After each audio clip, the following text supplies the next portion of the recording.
네, 반갑습니다. 잘 보내셨습니까? 요즘 또 바이러스 때문에 상당히 좀 피곤하시죠? 네. 자, 오늘 6조 단경입니다. 교재 43쪽에 제7장 선정과 지혜 이 부분에 대해서 오늘 공부를 할 겁니다. 이 내용에 있어서 보면 선정과 지혜라고 하는 것은 결국 부처님의 마음이거든요. 부처님의 마음을 단적으로 표현할 때 선정과 지혜라고 이렇게 말합니다. 여기에서 어떤 말을 육조 해능 스님이 말씀하시는가 한번 잘 보시면 좋을 것 같아요. 내가 이곳에 온 것은 여기 보면 대범사라고 하는 경우도 있는데 확실하지 않아요. 그 당시 700년 정도 되니까 문학적으로 분명히 이렇게 정확하지 않죠. 그러니까 하여튼 이곳에 온 것은 육조 스님이 인연이 돼서 온 이 절에 당신들과 나는 이런 거죠. 그래서 여기에 있는 나라 일꾼 및 일반 불자와 전생부터 오랜 인연이 있었기 때문이다. 그러니까 이 나라 일꾼하고 일반 불자를 얘기한 거 보니까 신들보다는 일반인들이 대상이 되고 있다는 거. 근데 제일 중요한 게 누겁지인이라 해가지고 한문을 보면 전생부터 오랜 인연이 있었기 때문입니다. 다생의 인연이라 하죠. 그러니까 우리가 지금 만난 거는 지금 만난 게 아니라 전생에부터의 인연이다. 언제 어딘가는 우리가 지금 기억이 없지만 같은 전생에서 만나서 이 생에도 만났고 또 다음 생에도 만난다. 가장 가까운 인연은 부부간이라 하죠. 또 부모와 자식이라 하죠. 다음 생에 또 만납니다. 그래서 인연 중에 연이라고 하는 것은 나하고 상대를 얘기하는데 이 연에 있어서 깊은 것이 부모와 자식 간의 인연인가 또 부부 간의 인연인가 하는 게 있거든요. 근데 이 연에 있어서 깊은 거는 부부 간의 인연입니다. 부모와 자식은 천륜이라 해서 이거는 하늘에 맺어진 인연이에요. 근데 부부 간은 일륜이라 해서 이거는 아주 깊은 인연입니다. 때문에 다음 생에도 만나기 때문에 다음 생에 지금의 남편을 만나고 싶지 않으면 내가 좀 바뀌어야 되는 거죠. 내가 남편을 바꿀 수는 없으니까. 우리가 불교를 공부하는 거, 특히 선어록을 공부하는 목적이라 할 것 중에 하나가 지금 우리가 어떻게 마음을 먹어야 되는가, 그리고 내생에 있어도 우리가 어떻게 마음을 가지고 가야 되는가, 두 가지거든요. 그러니까 다음 세상에도 우리가 만날 수 있다는 거, 그걸 잘 생각을 하시면 좋을 것 같아요. 그리고 아미타경에도 보면 그런 내용들이 많이 있습니다. 9회 1차라고 다 같이 한 곳에서 만난다는 거죠. 다 같이 한 곳에서 만나는 거, 극락정토에 가서 만난다는 거예요. 극락정토에 만나는 거는 좋은 사람도 만나지만 나쁜 사람도 만납니다. 자기하고 관계가 좋은 사람도 있고 안 좋은 사람도 있거든요. 다 만납니다.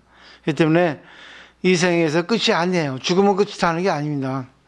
우리가 죽어서 그 사회 세계는 몰라서 그럴 뿐이지 선지들, 깨달은 분들의 말씀을 들어보면, 책을 들어보면 다 똑같이 동서양을 불문하고 다 같이 얘기하고 있습니다. 다 비슷한 내용입니다. 다 만나요. 사후세계에 가서도. 그래서 여기서 보면 전생부터 오랜 인연이 있었기 때문이다 하는 거, 이거 정말 간과해서는 안 되는 내용이에요. 이 가르침은 옛 성인이 전하신 바요. 이 가르침은 결국 뭐겠어요? 불교죠. 또 육조 해능 스님이 설하는 그런 것이죠. 나만 스스로 안 것이 아니다. 결국은 부처님도 자기가 발견한 게 아니고 이거는 전생부터의 인연에 있어서 내가 배워온 것이지 내가 이걸 갖다가 발견한 게 아니다. 내 독자적인 깨달음이 아니다. 이렇게 얘기하고 있습니다. 옛 성인의 가르침을 듣고자 한다면 저마다 마음을 깨끗이 해야 한다 그랬어요. 그래서 우리가 지금 공부를 하고 있는데 하기 전에 입정을 하죠. 잠시 마음을 내려놓는 겁니다. 그래서 지금 옛 성인의 가르침을 우리가 배우려고 하고 듣고자 한다면 자기 마음을 깨끗이 해야 된다는 거죠. 깨끗이 해야 된다는 거는 청정한 마음이 되어야 된다는데 결국은 자기의 마음을 내려놓는 겁니다. 자기 입장, 자기의 생각, 자기 어떤 감정 내려놓고 이 가르침에 집중해야 된다는 거죠. 그래서 평전화상도 그렇습니다. 입차문내 막존재라고 이 불문에 들어올 때는 자기 아르마리, 자기의 견해, 잣대를 내려놓아라. 네가 생활하는 데 있어서 세간의 잣대로 옳고 그른 것이 있다 한다 하더라도 그것을 임시 내려놓고 여기에 오로지 해라. 이런 말씀을 하고 계시는 거예요. 법문을 듣고 스스로 어리석음에서 벗어나기를 간절히 바라야 하니 옛사람의 깨달음과 같아야 한다. 법문을 듣고라고 하는 것은 지금 이제 불교도 그렇고 또 육조스님의 말씀도 그렇고 지금 우리가 공부하러 오셨잖아요. 그럼 이 공부에 이 법문에 귀를 기울이고 마음을 기울여라. 다른 거 생각하지 말라. 나는 우리 집안을 위해서 이렇게 지금 여기 와서 공부하고 있는데 우리 남편은 지금 술 먹고 있는가? 우리 시어머니는 뭐 하고 있는가? 우리 자식은 뭐 하고 있는가? 이거 생각하면 안 됩니다. 나는 지금 오로지 여기 인연이 돼서 지금 왔으니까 여기에만 몰두해야 되는 거죠. 이게 바로 깨달음입니다. 근데 자기 어리석음에서 벗어나지 못하는 거는 뭐냐면 항상 뭘 생각하는 거야. 내가 여기 오는 거는 누구를 위해서 온 건데 그냥 단지 여기 와서 공부하는 건데 그것만 생각하면 되는데 다른 걸 생각하기 때문에 그게 바로 자기 어리석음입니다. 그 때문에 자기 어리석음을 간절히 벗어나기 위해서 해야 된다 하는 말이 결국은 공부할 때 이 책에만 집중해라. 오로지 내가 여기에만 몰두해야 된다. 그 말입니다. 그리고 옛사람의 깨달음과 같아야 한다 하는데 옛사람의 깨달음이라는 것은 결국 자기 있는 그대로예요. 자기가 자기답게 누구나 누구답게 그거는 무슨 말이냐 하면요. 내가 내답게라고 하는 것은 항상 내가 지금 있는 이 순간 내가 어떤 것을 대하고 있고 무엇을 생각하고 있고 지금 여기에 있는 이 순간만 생각하라는 겁니다. 이게 바로 깨달음이에요. 근데 우리는 항상 과거를 생각하고 미래를 생각하죠. 지금 이 공부 끝나고 뭘 해야 되겠다. 내가 오기 전에 누가 뭐 했다. 지금 여기서 벗어나서 남편이 뭐 하고 있다. 아니면 내일 뭘 할 건가. 이런 것은 어리석음입니다. 왜? 그건 하나의 망상에 불과해요. 지금 있지도 않는 것을 자기가 일부러 떠올리는 거죠. 결국 현재 이 순간에 대해서 내가 못 깨달으니까 현재 이 순간밖에 살아있지 않거든요. 근데 우리는 여기에 관심이 없으니까 항상 다른 데로 가 있습니다. 요즘에 뭐 미스터 트롯인지 뭐 미스 트롯인지 아주 뭐 인기가 있는데 그 사람들이 노래할 때는 오직 노래에만 집중하잖아요. 근데 노래에 집중한다 하더라도 기본적으로 이 노래를 잘하는 사람, 기본적으로 노래를 못하는 사람, 물론 연습을 해서 잘하는 것도 있지만 이 노래, 음성이라는 건 타고납니다.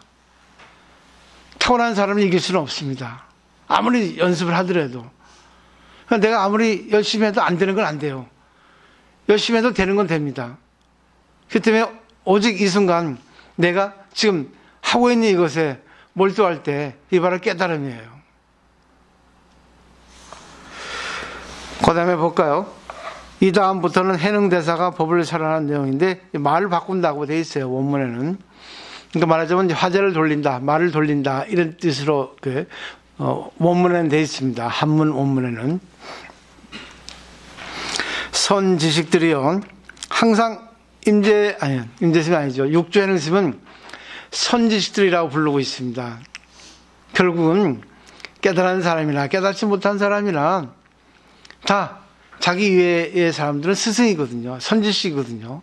근데 깨달은 사람들은 자기 위의 모든 사람들을 자기의 모든 걸 선지식이라고 부를 수 있고 생각할 수 있는데, 깨닫지 못한 사람은 객관세계에 대해서 분석을 합니다. 분별을 해요. 나하고 너, 나보다 못났다, 나보다 돈이 많다, 저 사람은 저런다, 안 좋다, 이렇게 구별을 합니다.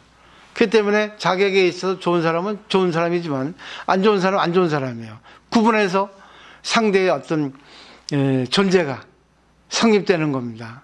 근데 깨달은 사람은 안 그래요.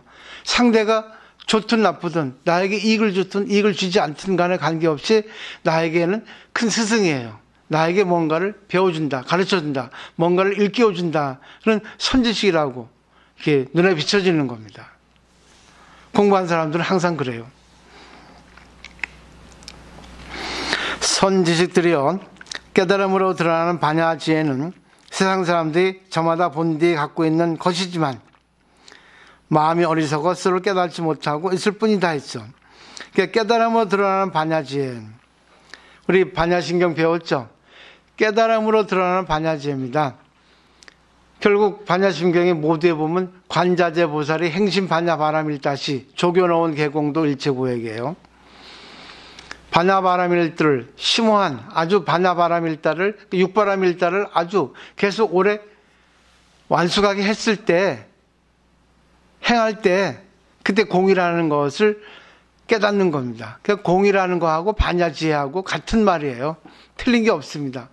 공이라고 말한들, 반야지혜라 말한들, 육바람이라 말한들, 안욕따라 삼박삼보라 말한들, 이름은 다르지만 다 같은 내용입니다. 그 반야지혜가 뭐예요?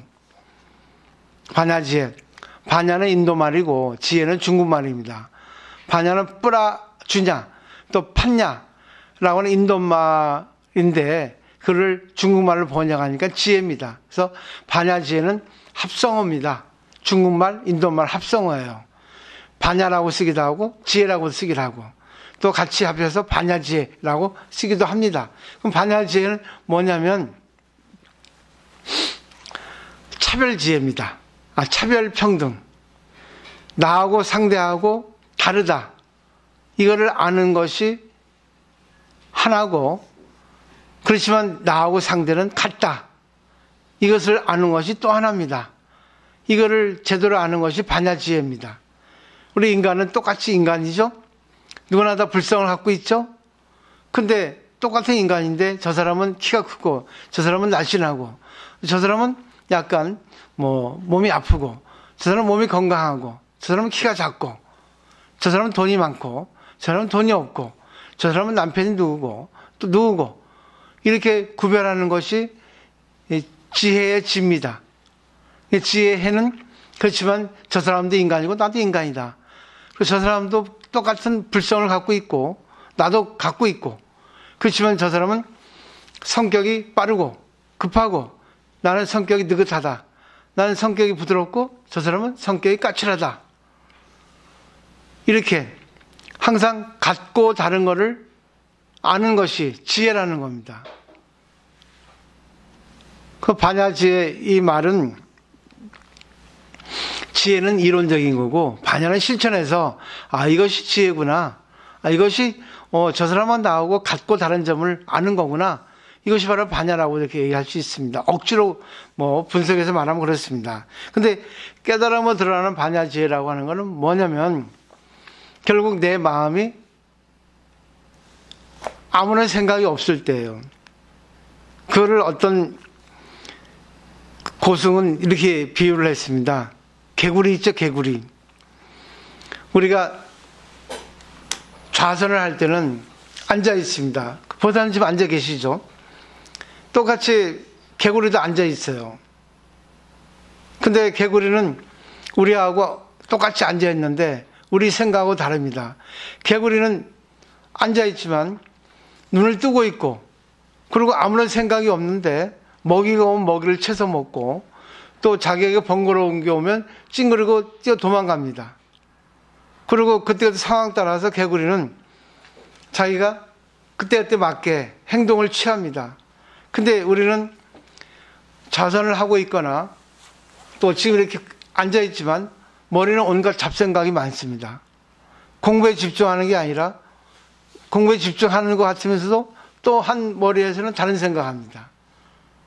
그리고 온갖 망상을 떠올려요. 이 생각 저 생각, 이 생각했다가 저 생각했다가 그럽니다. 그렇기 때문에 우리는 개구리하고 똑같이 지금 앉아있다 한다 하더라도 개구리하고는 다른 거예요. 그거를 분명히 아셔야 되는 거죠. 그래서 우리가 본디 갖고 있는 깨달음이라는 것이 원래 내 있는 그대로 갖고 있으면 되는데 그것이 원래 갖고 있는 그대로 드러나지 못하는 이유는 인간이기 때문에 그렇습니다. 자아가 있기 때문에 그렇습니다. 생각이라는 게 있기 때문에 그렇습니다. 근데 생각이 자기를 조절해야 되는데 자기를 조절하지 못하니까. 근데 조절할 수 있거든요. 공부를 하면. 근데 그 공부를 할 수 있는 방법은 선지식에 의해서라는 거죠. 결국은 선지식은 여기서 말하면 모든 사람들이 선지식인데 일단 도를 깨달은 먼저 앞서간 사람, 선구자, 선각자들의 말에 의해서 가르침에 의해서 그대들 눈을 떠라 그렇게 해서 생각할 수 있습니다. 그래서 깨달음으로 드러나는 반야죄는 세상 사람들이 저마다 본디 갖고 있는 것이지만 마음이 어리석어 스스로 깨닫지 못하고 있을 뿐이다 했어요. 마음이 어리석다는 것은 결국은 이것저것 결국 이 순간만 생각하면 되는데 이 순간 나는 공부하고 있는데 우리 남편은 뭐하고 있을까? 그러면 그건 어리석은 겁니다. 지금 이 순간만 생각하면 되는 거예요. 지금 이 순간밖에 없잖아요. 저 멀리 생각할 필요 없어요. 눈에 보이는 것만 갖고 귀에 들리는 것만 갖고 하면 되는데 우리는 생각이 있어서 귀와 눈하고는 관계없이 생각은 혼자 여기저기 망상을 합니다. 그래서 인간의 특징은 망상이에요. 근데 망상을 조절할 수 있어야 됩니다. 그러므로 반드시 큰 선지식의 가르침을 받고 참 성품을 보아야만 한다 돼 있죠. 나와 있죠. 여기 큰 선지식이 뭐예요? 우리는 지금 육조 해능심 또 근본으로 거슬러 가면 부처님 되겠습니다. 그리고 책도 마찬가지예요. 경전도 마찬가지입니다. 근데 거기에서 우리가 경전을 보는 법을 잘 혼자서는 못하니까 좀 이렇게 배운 사람에게 경전 보는 법 그리고 읽는 법을 좀 배울 필요가 있다는 거죠. 선지식들이요 깨달으면 지혜로운 사람이 된다 했죠. 뭘 깨닫겠습니까? 공이라는 걸 깨닫는 거예요. 공이라는 거는 지금 이 순간 인연입니다. 지금 이 순간 인연 그걸 깨닫는 거예요. 선지식들이요 나의 법문은 완전한 선정과 지혜를 근본으로 삼는다. 대중들이요 어리석게 선정과 지혜가 다르다고 말하지 말라. 선정과 지혜는 한 몸이지 다른 것이 아니다 돼 있죠. 이 선정과 지혜는 부처님의 마음입니다. 부처님의 마음을 두 가지로 선정과 지혜로 이렇게 나눴는데 선정은 우리 마음의 바탕이고 지혜는 마음의 작용입니다. 마음의 쓰임새죠. 결국 우리 마음이라는 게 있는데 마음의 바탕은 결국은 고요한 겁니다. 아까 개구리 예를 들었죠. 개구리는 앉아 있어요. 눈을 뜨고 있습니다. 그리고 눈을 굴리고 있어요. 근데 개구리의 특징은 눈을 감지 않습니다. 우리 눈을 감아요. 졸려요. 물론 개구리도 졸리겠죠. 근데 개구리는 그때그때마다 그때 인연 따라 할 뿐이지 다른 걸 하지 않습니다. 근데 우리 중생은 자기가 졸리면 자면 되고 배고프면 밥을 먹으면 되는데 그 순간 하면 되는데 그 순간을 하는데 그 순간 하는 게 아니에요. 졸려도 잠을 안 잘라 하고 또 자고 싶어도 잠을 못 자는 겁니다. 근데 그때그때 하면 되는 거죠. 그게 바로 부처님 마음이에요. 아무것도 부처님 마음은 없는 거죠. 그러니까 순간 있는 그대로 하면 되는 거죠. 그게 바로 부처님 마음의 본체고 부처님 마음의 작용, 부처님 마음의 쓰임새라고 말할 수 있다고 저는 이렇게 말씀드리고 싶어요. 선정과 지혜는 하나인데 이 선정이라는 거는 우리가 가만히 이렇게 좌선을 해서 참선을 해서 선정을 이루는 거는 가장 기본이에요. 근데 참선을 하고 좌선을 하는 것도 사실은 필요해요. 근데 좌선할 때 좌선하면 됩니다. 지금 공부할 때 공부하면 되는 거예요. 근데 공부할 때 딴 생각 하잖아요. 어쩔 수 없어, 인간이라, 중생이라. 그럼 그건 자선이 아니고 공부가 아닙니다. 밥을 먹을 때 밥을 먹으면 돼요. 근데 밥을 먹을 때 딴 생각하잖아요. 그럼 밥을 먹어도 밥을 먹는 게 아닙니다. 왜? 둘로 나눠졌기 때문에 그렇게 되는 겁니다. 결국은 선정이라는 거는 그냥 우리가 아무런 생각을 하지 않을 때 그 순간에 있으면서 아무런 것을 생각하지 않는데 아무런 걸 생각하지 않으면서 개구리처럼 먹이가 오면 먹이를 먹고 뭐 이상한 상황이 발생되면 이상한 상황에 맞게 자기가 몸을 움직입니다. 그게 바로 선정과 지혜의 관계라고. 결국 선정이 앞에 있고 지혜가 뒤에 있다. 지혜가 앞에 있고 선정이 뒤에 있다. 그렇게 말하지 말라 했어요. 동시입니다. 동시. 열반경에는 선정이 많고 지혜가 적으면 어리석음이 늘어나고 지혜가 많고 선정이 적으면 사견이 삿된 견해가 늘어난다 했어요. 그러니까 지혜가 부족한 사람은 어리석어요.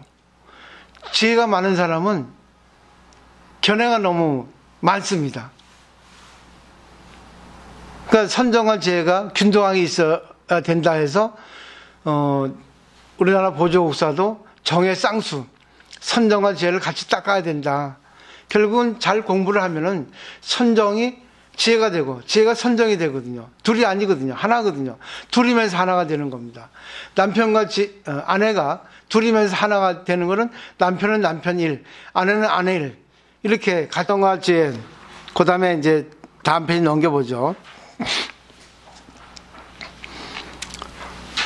선정은 지혜의 바탕이고 지혜는 선정의 쓰임새며 지혜가 쓰일 때 선정이 그 지혜 속에 있고 선정이 있을 때 지혜는 그 선정 속에 있다. 선지식들이여 이 뜻은 완전한 선정과 지혜는 차별 없이 평등하다는 것이다 라고 분명하게 말씀하셨네요. 그러니까 이런 거를 공부를 계속 하다 보면 이런 것만 읽고도 내가 어떤 것이 다 하는 걸 알 수 있는 겁니다. 그리고 선정이 따로 있고 지혜가 따로 있는 게 아니에요. 우리가 일부러 공부를 할 때 공부가 따로 있는 게 아니고 생활이 따로 있는 게 아닙니다. 공부할 때는 공부, 생활할 때는 생활, 일할 때는 일, 거기에 몰두할 때, 거기 집중할 때 그게 바로 선정과 지혜라는 겁니다. 다른 게 없습니다. 어려운 게 없어요. 그러니까 개구리 예를 들면 됩니다. 누구죠? 마조 도일스님이 있었죠? 마조 도일스님이 어느 날 앉아서 좌선을 하고 있었어요. 아주 걸물이죠. 위대한 분이죠. 근데 스승인 남학해양선사가 보니까 참 열심히 좌선을 하고 있거든요.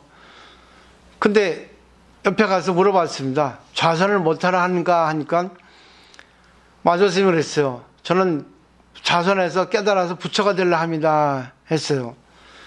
좌선에서 깨달을 수 있는가 그랬죠.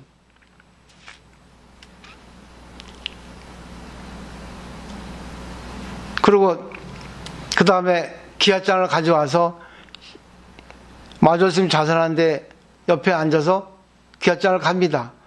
쓱쓱 가니까 마조 스님이 거슬리겠죠. 스님 뭐 하십니까 하니까 기아장 갈아서 거울 만들려고 한다 그랬어요. 아니 기아장 갈아서 거울 만들 수 있겠습니까? 너는 좌선해서 부처가 될 수 있겠는가?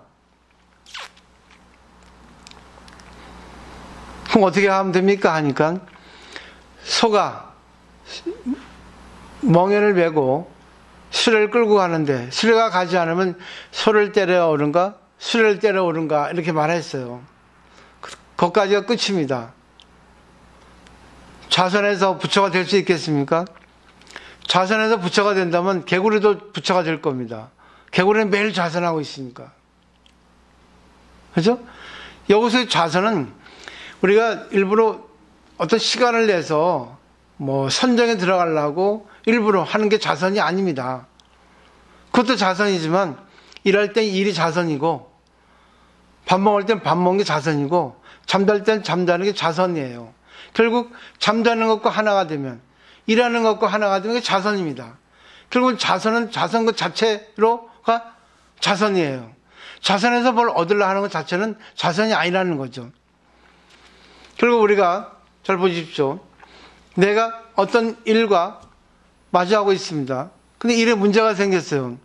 일에 문제 생길 때 일과 문제, 나 이렇게 또 이렇게 나눠집니다.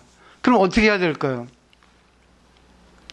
내가 문제가 되고 문제가 내가 되면 바로 그게 자선입니다. 문제를 따로 풀 필요가 없어요. 내가 문제 속에 들어가고 문제가 내 속에 들어오면 그게 바로 자선입니다. 근데 우리들은 문제를 갖다가 살피죠. 수레가 왜 안 가는가 살피죠. 내 마음을 살피죠. 물론 그것도 필요할 수 있을지 모르지만 깨달음이라는 건 결국 뭐겠어요? 그냥 문제가 생기면 문제와 하나가 되는 거. 문제를 해결하려 하는 것도 좋겠지만 문제가 왜 생겼나 하는 걸 볼 때 내가 그 문제 하나 됐을 때 그때 깨달음이 생긴다는 겁니다. 근데 우리들은 어떤 문제가 생기면 문제 하나를 둘에 나눠요. 문제를 통해서 내가 어떻게 해야 되겠다는 거. 결국은 자선에는 깨달음이 있지 않습니다. 선정에 깨달음이 있지 않아요. 지혜에도 깨달음이 있지 않습니다. 근데 선정과 지혜가 하나가 됐을 때 그때 뭔가 깨달음이 나오는 겁니다. 선정이 내 몸에 있을 때, 내 마음에 있을 때, 지혜가 내 몸에 있을 때, 마음에 있을 때, 딱 하나가 됐을 때, 결국 내가 내로 있을 때, 그때 깨달음이 온다는 거예요. 내가 내 자신이 있을 때, 있는 그대로 있을 때가 뭐겠어요? 내가 그냥 주어진 거하고 인연, 관계를 맺을 때, 그게 바로 하나가 될 때입니다. 그게 바로 선정과 지혜가 아닐까. 근데 우리들은 그런 쉬운 그런 깨달음을 간과하고 있잖아요. 너무 쉽게 생각하고 있어요. 깨달음은 어려운 데 있다, 먼 곳에 있다, 이렇게 착각하고 있습니다. 깨달음은 먼 거 있지 않아요. 지금 내 발밑에 있지, 깨달음은. 근데 스님들이 깨달음을 너무 고차원적으로 이렇게 신격화 시켜버렸어요. 그래야만이 되니까.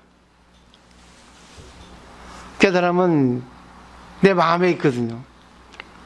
내 마음이 내 마음으로 있을 때 그 깨달음이에요. 근데 내 마음이 내 마음으로 있지 않을 때가 더 많아요. 왜? 내 마음이 내 마음일 때는 결국은 나하고 상대하고 이 자리에서 관계할 때가 내 마음이거든요. 그 선의 공식이 뭐죠? 즉금, 당처, 자기입니다. 즉금이라는 것은 지금 이 순간이에요. 당처는 이 자리입니다. 나. 결국은 지금 이때 내가 나로서 있을 때, 내가 지금 공부하는 이것과 하나가 될 수 있을 때 깨달음이 열린다는 거예요. 그러면 지금 나갈 때, 공부 끝나고 나갈 때는 공부 끝나고 나가는 그 순간만 내 겁니다. 그리고 계속 갈 때 뭐예요? 가는 순간 계속 뭐가 오는 겁니다. 지금 이제 여름이 지나고 겨울이 왔어요. 좀 있으면 봄이 옵니다. 봄이 옵니까? 겨울 속에 봄이 있거든요. 봄이 오는 게 아니에요. 겨울 속에 봄이 있습니다. 겨울이 지나가서 봄이 오는 거예요. 아, 봄이 있어요, 여기. 겨울이 가다 보면 봄이 와 있어요. 봄이 오는 게 아닙니다.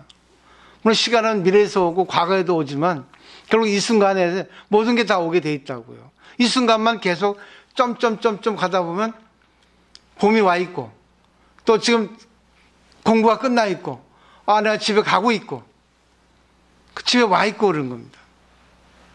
전부 다 한순간 한순간, 그때그때 한순간 한순간을 잘 볼 때 그때 깨달음이에요. 그 위에는 없습니다. 물론 내일 일 생각해도 괜찮아요. 내일 생각하고 지금 이 순간 하고 관계하면 되는 겁니다. 내일 일 걱정해도 돼요. 근데 너무 지나치게 걱정하면 문제가 되는 겁니다. 내일 걱정하고 내일 미리 대비해가지고 내가 지금 준비해도 돼요. 근데 그것도 지금 이 순간 하잖아요. 내일 일이 지금 미리 와 있는 게 아니잖아요. 미리 대비할 뿐이지. 근데 그것도 너무 지나치면 안 되는 거죠. 그러니까 너무 지나친 것도 너무 부정한 것도 결국 깨달음은 아니라는 겁니다. 왜? 지금 이 순간 나로 있기에는 결국 이 순간만 하면 되는 거니까. 그게 안 되니까 항상 과거를 걱정하고 미래를 생각하고 그래서 지금 이 순간을 잊어버리는 거죠.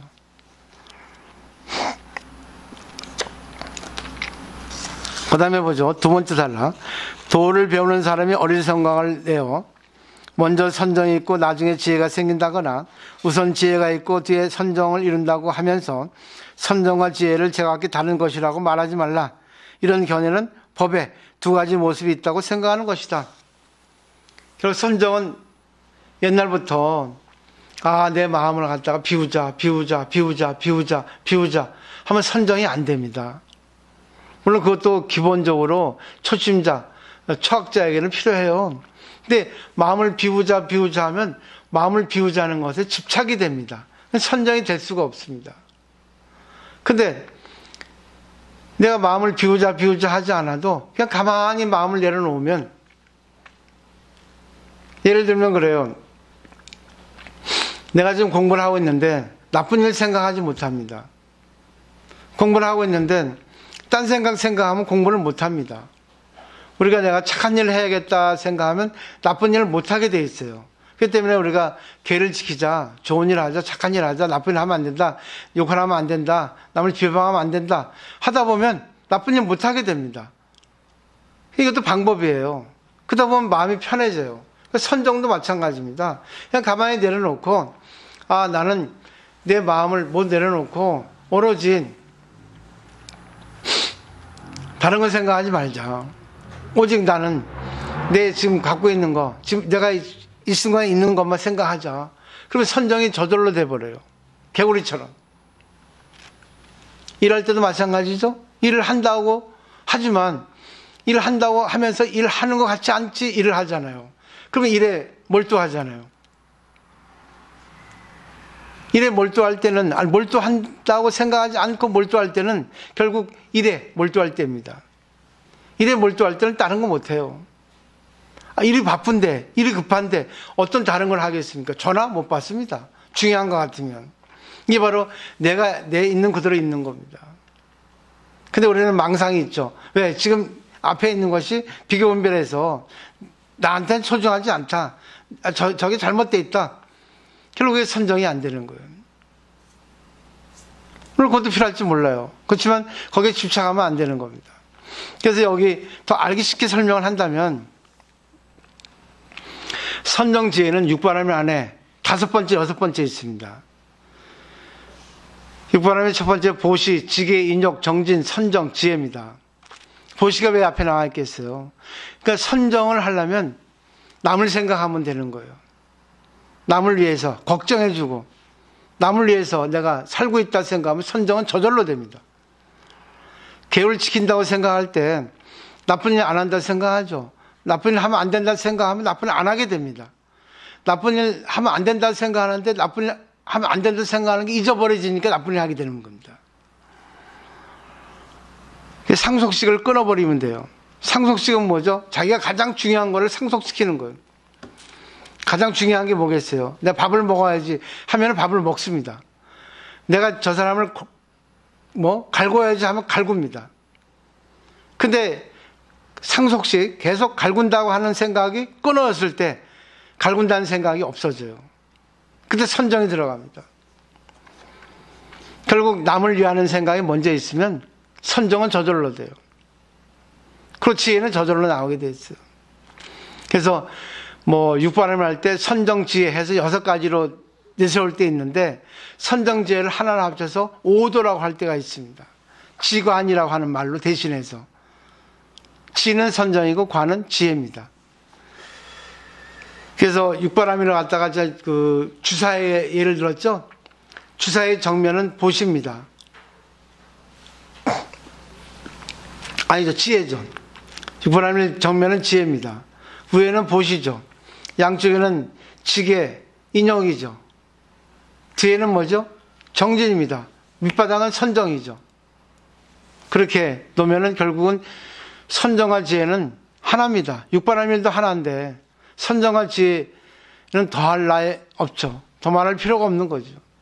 결국은 선정과 지혜를 어렵게 생각할 필요 없이 남을 생각하면 돼요. 남을 생각하지 않으니까 마음이 하는 겁니다. 감정 나오는 거예요. 자기는 옳다고 생각하고 남은 잘못하고 생각하니까 하는 거예요. 자기 입장 되고 남의 입장 되면 돼요. 근데 남의 입장 되지 않고 자기 입장만 되거든. 왜 나는 이런데 쟤는 저래. 이러니까 문제가 되는 거예요. 근데 그 순간 중생이니까 어떻습니까? 나옵니다. 그때 그러면 안 된다 하고 돌리면 되는 거예요. 그게 바로 다시 선정으로 돌리는 겁니다. 그러니까 지혜는 결국 내가 선정에 있을 때, 남을 이해하고 있을 때 그 마음이 잠시 바람을 피러 간 거예요. 외출하는 거예요. 그때 지혜로 그러면 안 돼. 외출하면 안 돼. 다시 본자리로 돌아가. 이게 바로 지혜 역할이죠. 그리고 지혜나 선정은 같은 내용이라 볼 수 있습니다. 그 다음에 입으로는 올바른 말을 하지만 마음이 올바르지 않다면 선정과 지혜가 차별이 있어 평등한 것이 아니다. 마음과 입이 함께 올바라서 안팎이 똑같다면 선정과 지혜가 차별이 없어 그 자체가 평등하다. 스스로 깨우쳐 공부하는 일은 입으로 법을 따져서 다투는 것에 있지 않다. 그 입하고 마음하고 다른 거죠. 그러잖아. 내 마음은 안 그런데 내 말 잘못했다 하잖아요. 입이 방정이라 하죠. 그러니까 우리가 항상 평소에 공부를 해야 됩니다. 하루아침에 되는 건 아니거든요. 근데 개구리는 어때요? 항상 앉아있지만 그때그때 상황 따라 자기 역할을 합니다. 개구리는 불평하지 않아요. 개구리는 한시도 한눈 팔지 않습니다. 물론 개구리도 한눈 팔 때 있겠죠. 그렇지만 그거는 잠시예요. 순간일 뿐입니다. 근데 우리 인간은 그 시간이 너무 길어지잖아. 오래 가잖아. 그 다음에 이것저것 앞뒤를 다툰다면 어리석은 사람이니 이기고 지는 것이 끝나질 않아 그 자리에서 너와 나의 다툼만 더 심해지고 나 잘났다는 마음인 사상을 떠나지 못한다. 결국 너와 다툼이에요. 내가 옳으니 네가 틀리니, 이것이 옳으니 저것이 틀리니, 이것이 먼저니 저것이 나중이니, 이런 건 중요하지 않아요. 예? 이런 가르침에 의해서 내가 정말 나로서 한번 이거 써보라는 거죠. 지금 이 순간 공부할 때 이것이 무엇을 말하고 있는 건가, 자기에게 직면시켜서 생각하면 되거든요. 그렇죠. 여기 금강경에 말하는 사상, 네 가지 상이죠. 아상, 인상, 중생상, 수상. 네 가지죠. 아상은 내가 최고라는 생각입니다. 내가 옳다는 생각입니다. 나의 생각입니다. 나의 잣대입니다. 나의 견해입니다. 그러다 보니까 인상, 쟤는 저 사람은 나하고 상대하고 구분을 나누게 돼 있어요. 그래서 아상, 인상, 주관객관이 나눠집니다. 그 다음에 세 번째 중생상은 어차피 중생인데 이렇게 자기를 비관합니다. 자기를 비굴시켜요. 자기를 성장시켜야 됩니다. 누구나 다 똑같이 불성을 갖고 있습니다. 근데 불성을 갖고 있는데 불성을 꺼내는 사람이 있고 꺼내지 못하는 사람이 있다고요. 불성을 꺼낸 사람은 아상, 인상, 중생상이 있어도 안 씁니다.